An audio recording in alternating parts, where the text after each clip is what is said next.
दोस्तों, माता लक्ष्मी कहती हैं घर की यह 5 चीज़ें कभी दूसरों को नहीं देनी चाहिए। माता लक्ष्मी की एक प्राचीन कथा में छिपा है वह महत्वपूर्ण ज्ञान जो हर स्त्री के लिए जानना अत्यंत आवश्यक है। इस कथा के माध्यम से हम समझ सकते हैं कि घर की कौन सी 5 वस्तुएं कभी दूसरों को नहीं देनी चाहिए। यह कथा न केवल हमें सिखाती है बल्कि यह भी दर्शाती है कि कैसे इन वस्तुओं को दूसरों को देने से घर से माँ लक्ष्मी का वास समाप्त हो जाता है।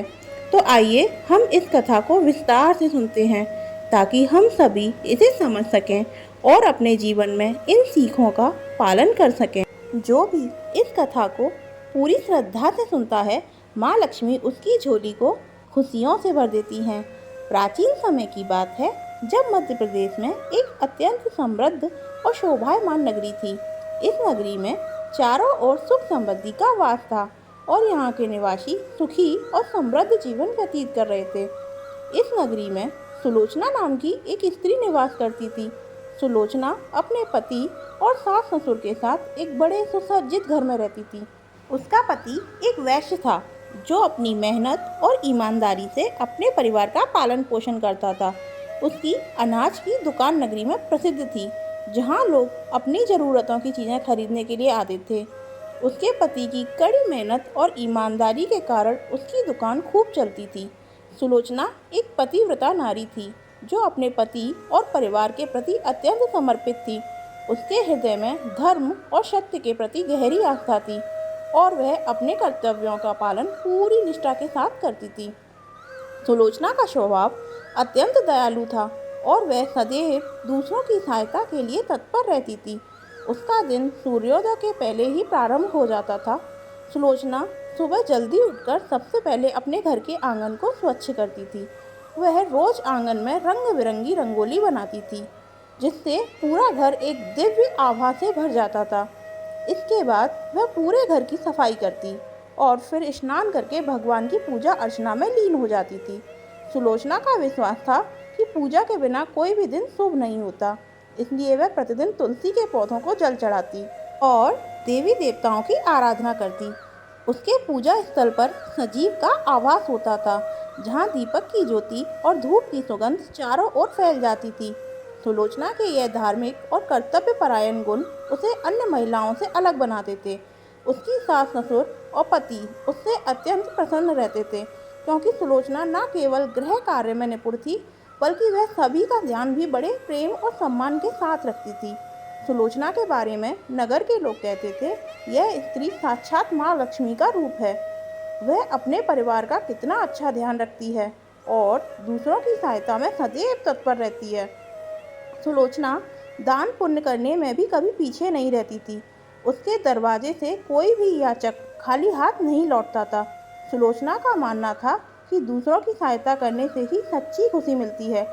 उसकी उदारता की चर्चा दूर दूर तक फैल चुकी थी और लोग उसके दयालु और परोपकारी स्वभाव की प्रशंसा कर नहीं सकते थे। सुलोचना अपने पड़ोसियों के साथ भी बहुत ही प्रेमपूर्ण व्यवहार करती थी। जो भी पड़ोसी किसी भी तरह की सहायता मांगता, सुलोचना बिना किसी हिचक के उसे दे देती थी, चाहे वह भोजन हो, वस्त्र हो या कोई अन्य आवश्यक वस्तु। सुलोचना सब कुछ खुले दिल से बांट देती थी। उसकी इस उदारता के कारण पड़ोसी भी उसका बहुत सम्मान करते थे और कहते थे, सुलोचना तो साक्षात देवी अन्नपूर्णा का अवतार है। सुलोचना का यह स्वभाव देखकर लोगों ने उसे बहुत सराहा, लेकिन उसने कभी इसका घमंड नहीं किया। वह सदैव विनम्रता और सम्मान के साथ सभी से बात करती थी। उसके भीतर कोई भी अहंकार का भाव नहीं था, बल्कि वह हर किसी को आदर और सम्मान देती थी। एक दिन सुलोचना का पति, जो अनाज का व्यापारी था, थके हुए कदमों से घर लौटा। पति ने देखा कि सुलोचना हमेशा की तरह मुस्कुराती हुई उसकी प्रतीक्षा कर रही थी। सुलोचना ने अपने पति को देखते ही कहा, हे नाथ, आप बहुत थके हुए लग रहे हैं। आज व्यापार में कुछ कठिनाई आई क्या? पति ने एक थकी हुई मुस्कान के साथ उत्तर दिया, हाँ सुलोचना, आज का दिन कुछ कठिन रहा। व्यापार में उतनी सफलता नहीं मिली जितनी आशा थी, लेकिन तुम्हारा चेहरा देखकर सारी थकान दूर हो जाती है।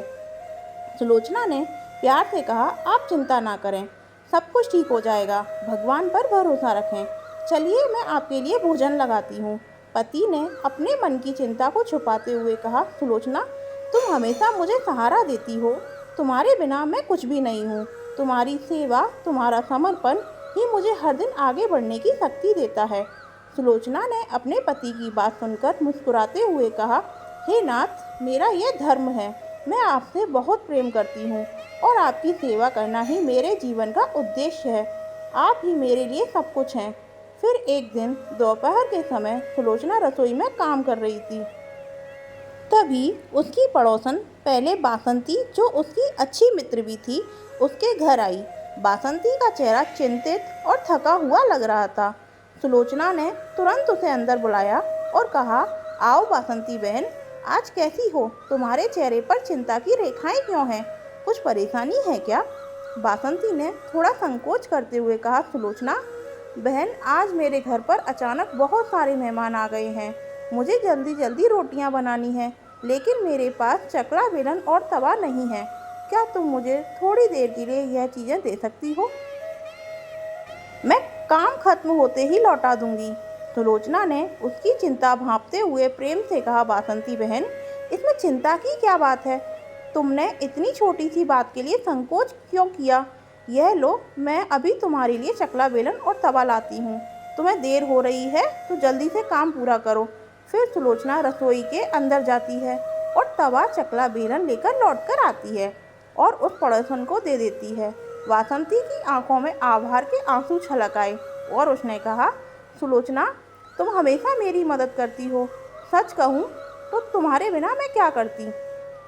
भगवान तुम्हें सदा खुश रखे। सुलोचना ने मुस्कुराते हुए कहा, अरे बहन, तुम और मैं तो एक ही जैसे हैं। जब मैं तुम्हारी जगह होती तो तुम भी मेरी मदद करती।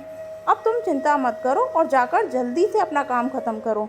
बासंती ने सुलोचना को धन्यवाद दिया और चकला बेलन और तवा लेकर चली गई। कुछ समय बाद सुलोचना फिर से अपने काम में व्यस्त हो गई।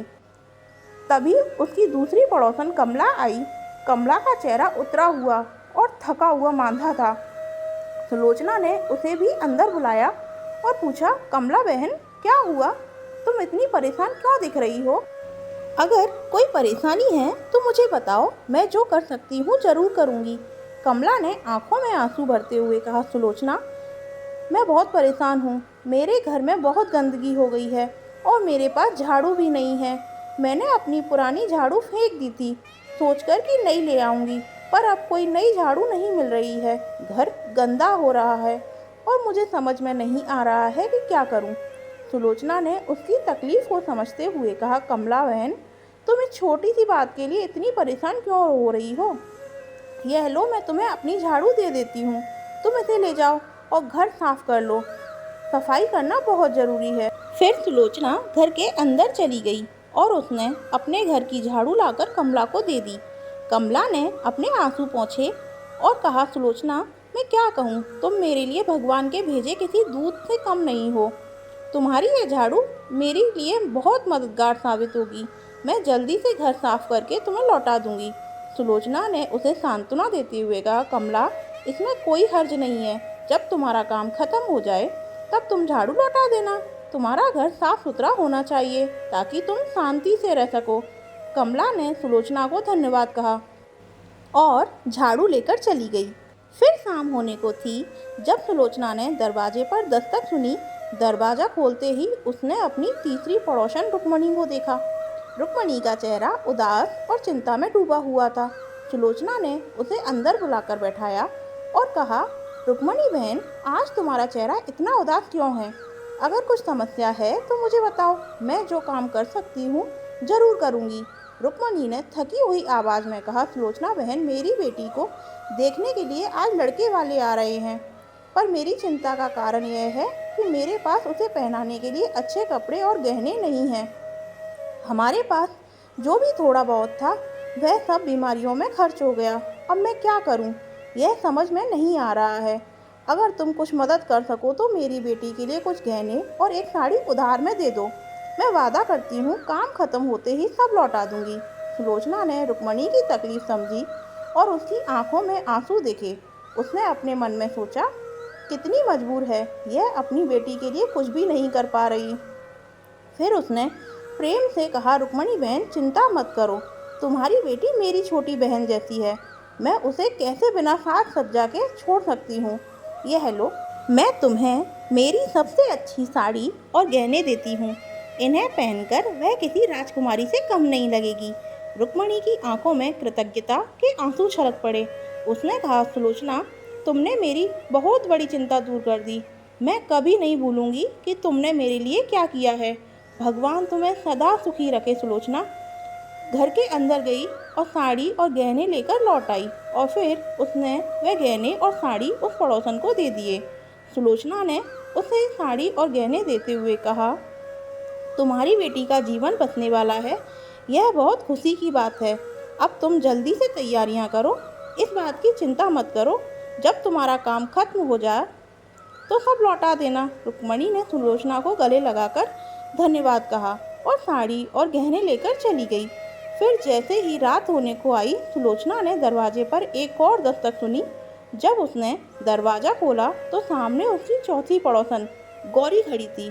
गौरी के चेहरे पर चिंता और परेशानी के भाव थे।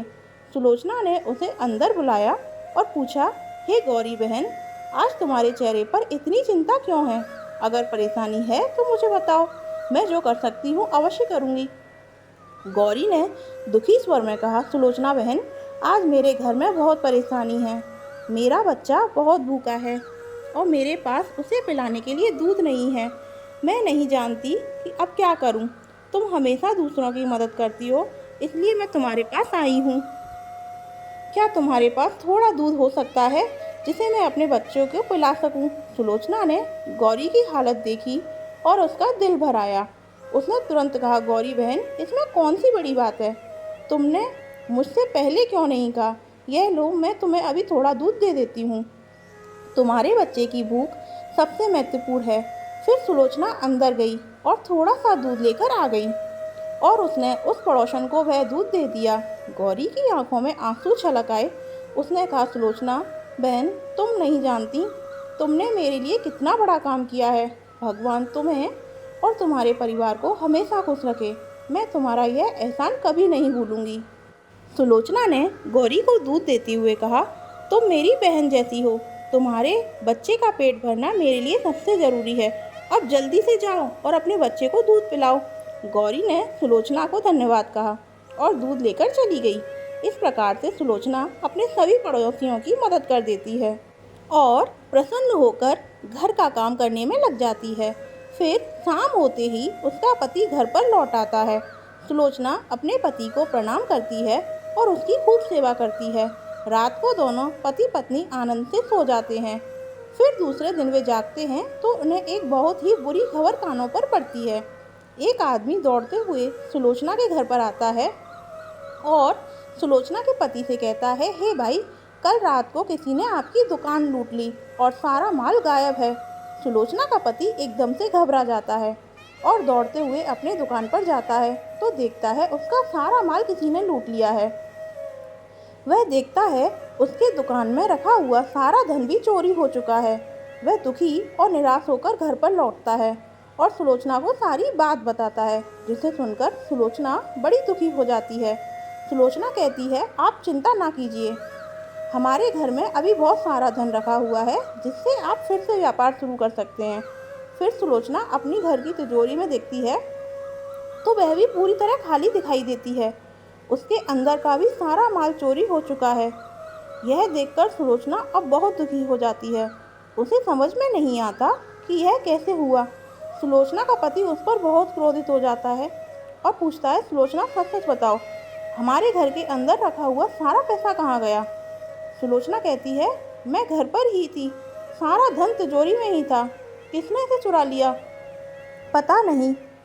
सुलोचना का पति कहता है, यह जो तुम दूसरे लोगों को घर पर बुलाकर खिलाती हो, अनजान लोगों को घर में बुलाती हो, उसी का फल है।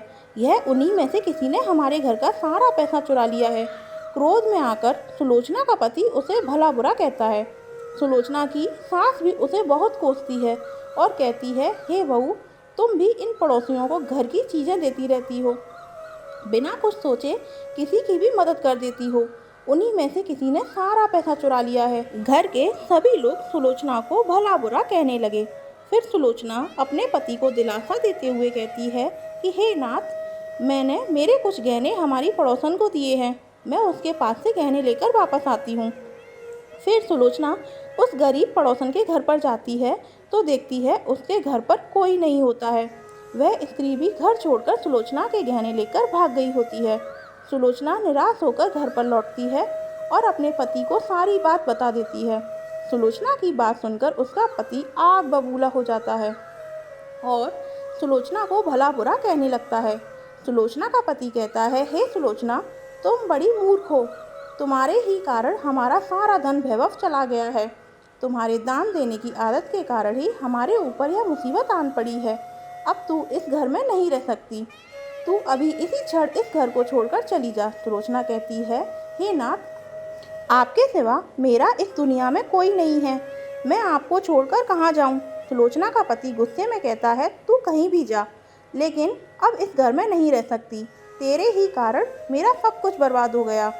तू इस घर में रहेगी तो बचा कुचा सब धन नष्ट हो जाएगा। सुलोचना अपने पति को हाथ जोड़कर विनती करने लगती है और रोती हुई कहती है कि हे स्वामी, ऐसा ना कहिए, मैंने कोई अपराध नहीं किया है, आपके बगैर मैं जीवित नहीं रह सकती हूँ। दासी को आप घर से मत निकालिए। लेकिन सुलोचना का पति उसकी एक नहीं सुनता है और उसे अपने घर से धक्के मारकर निकाल देता है और कहता है, अब तू इस घर से चली जा और लौटकर मत आना। चाहे तू किसी नदी में कूदकर अपनी जान दे दे, लेकिन अब तू इस घर में मेरे साथ नहीं रह सकती। फिर सुलोचना रोते हुए अपने पति का घर छोड़कर चली जाती है। चलते चलते सुलोचना माता लक्ष्मी के मंदिर में जाती है और माँ लक्ष्मी से प्रार्थना करते हुए कहती है कि हे माँ, मैंने ऐसा कौन सा पाप किया है जो मेरी ऐसी दशा हुई है। हे माँ लक्ष्मी, मैं तो नित्य आपकी पूजा करती थी, फिर भी आपने मेरा घर क्यों छोड़ा? कृपया मुझे बताओ, मैंने ऐसा कौन सा अपराध किया है माँ जो आप मुझसे रूठ गई हो। फिर सुलोचना वहीं पर बैठकर सोचने लगती है, यदि मेरा पति मेरा स्वीकार नहीं करेंगे तो मैं जीवित रहकर क्या करूँगी। यदि मेरे ही कारण मेरे पति की दुर्दशा हुई है तो मुझे जीवित रहने का कोई अधिकार नहीं। इतना सोचकर सुलोचना अपने प्राण देने के लिए नदी की तरफ जाने लगती है।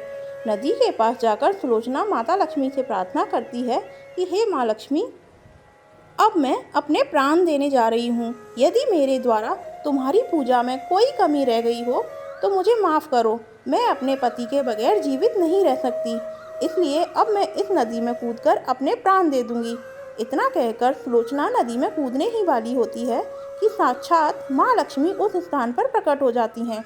माँ लक्ष्मी सुलोचना से कहती हैं, रुक जाओ सुलोचना, रुक जाओ।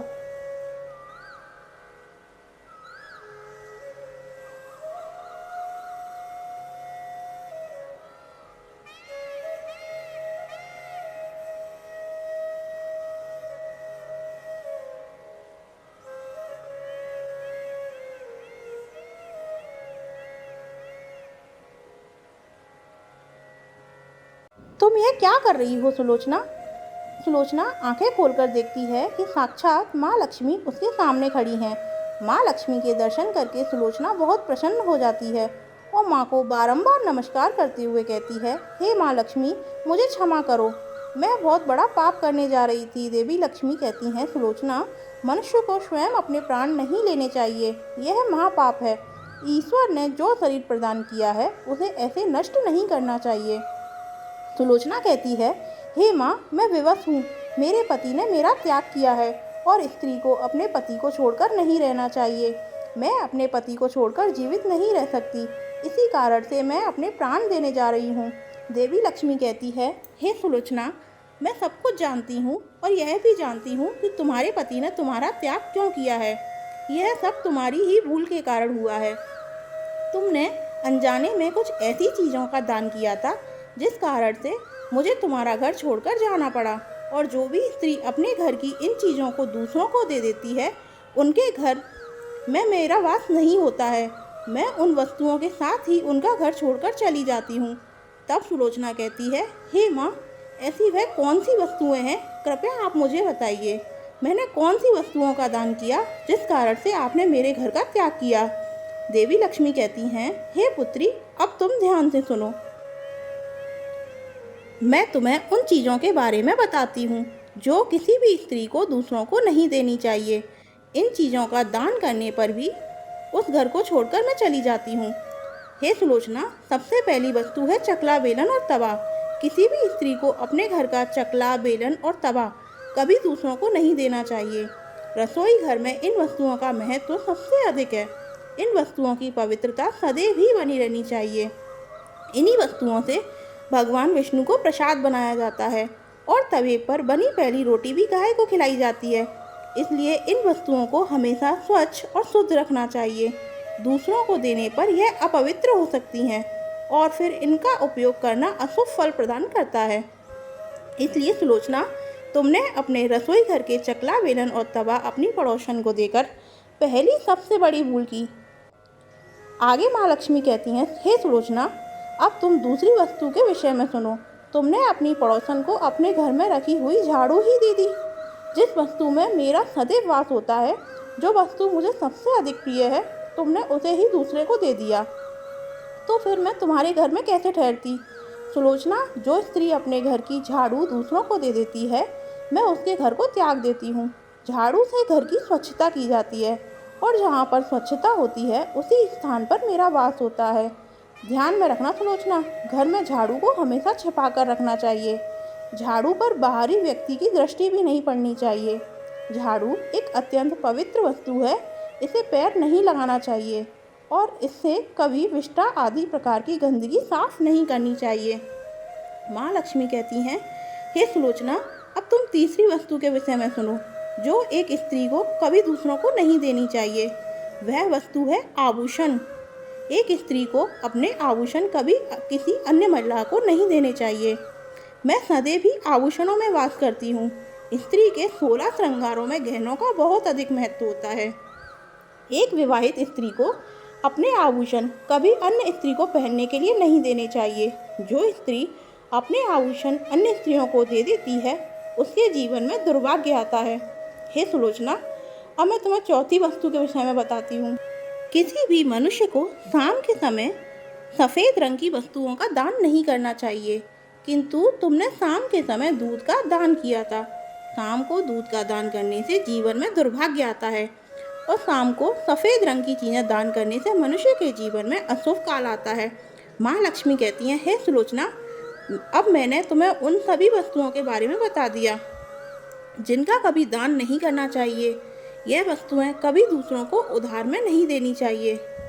सुलोचना कहती है, हे माँ लक्ष्मी, मुझसे बड़ी भूल हो गई। मैं इन बातों से अनजान थी। कृपया मुझे क्षमा करो और अब मुझे प्रायश्चित करने का उपाय बताओ। देवी लक्ष्मी कहती हैं, हे सुलोचना, तुमने प्रायश्चित पहले ही कर लिया है, इसलिए अब तुम अपने घर पर लौट जाओ। मैं तुम्हें तुम्हारा संपूर्ण वैभव और धन संपत्ति लौटा देती हूँ। इतना कहकर माँ लक्ष्मी उस स्थान से अंतर्ध्यान हो जाती हैं। फिर सुलोचना भी माँ लक्ष्मी को धन्यवाद करती है और उस स्थान से घर की तरफ जाने लगती है। तभी उसका पति ढूंढते हुए उसी की तरफ आ रहा होता है। वह सुलोचना के पास आकर उससे क्षमा मांगता है और कहता है, हे सुलोचना, मुझे क्षमा करो। मैंने तुम्हें बहुत भला बुरा कहा था। तुम तो साक्षात देवी के समान हो। माँ लक्ष्मी की कृपा से हमें अपना सारा धन वैभव वापस मिल गया है। जिन लोगों ने हमारा धन लूटा था, उन सभी ने हमारा धन हमें लौटा दिया है और तुम्हारा नाम लेते हुए क्षमा मांग ली है। यह सुनकर सुलोचना बहुत प्रसन्न होती है और अपने पति के साथ घर पर लौट जाती है। सुलोचना के घर में फिर से सुख समृद्धि आती है और उसके बाद से सुलोचना ने अपने घर की यह 4 चीज़ें कभी दूसरों को नहीं दी। तो दोस्तों, उम्मीद है आपको यह कथा पसंद आई होगी। वीडियो को लाइक ज़रूर करें, कमेंट में जय माँ लक्ष्मी जरूर लिखें, साथ ही चैनल को सब्सक्राइब करें। आप सभी का धन्यवाद।